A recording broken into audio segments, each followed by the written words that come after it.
আল্লাহ কেন যে আমার এই গরিবের ঘরে জন্ম দিছে, কোনো চাওয়া ভয় পূর্ণ হয় না।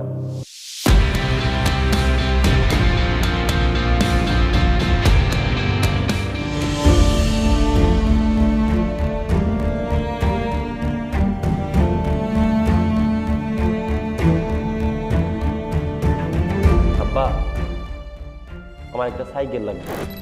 তুমি আমার একটা বাইক কিনে দিবা? তোর যা বাপ মা, আমার মনে হয় এত সহজে তোর বাইক কিনে দেবে।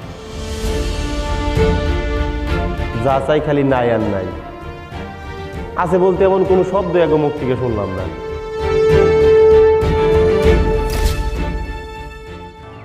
কি করবো এখন বুঝতেছি না। তুই খালি কইবি বাইক না দিলে আমি মরিয়া যাব। তোরা একটা আবদারি অনুযায়ী দিতে পারলাম না, এর মধ্যে নতুন আবদার শুরু করছি। আমি এত আশার বাণী শুনতে চাই না। আমার 2 দিনের মধ্যে বাইক কিনা দিবা। কি হয়েছে তো? কি হয়েছে বুঝো না? আমার 2 দিনের মধ্যে বাইক কিনা দিবা। দেওয়ার মুরত না থাকলে সব বাপ মা এই কথাই কয়, জীবনে কোনো কিছু দিতে পারছো আমারে? ওর মতো বলা যেই ঘরে জন্মাইবো ওই ঘরে একেবারে ধ্বংস হয়ে যাইবো। ও আমাকে জন্য অভিশাপ।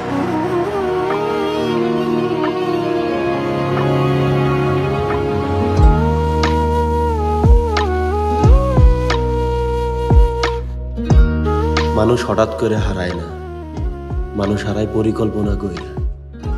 যে হঠাৎ করে হারায় সে হয়তো ফিরে আসে, কিন্তু যে পরিকল্পনা করে হারায় সে আর কখনোই ফিরে আসে না।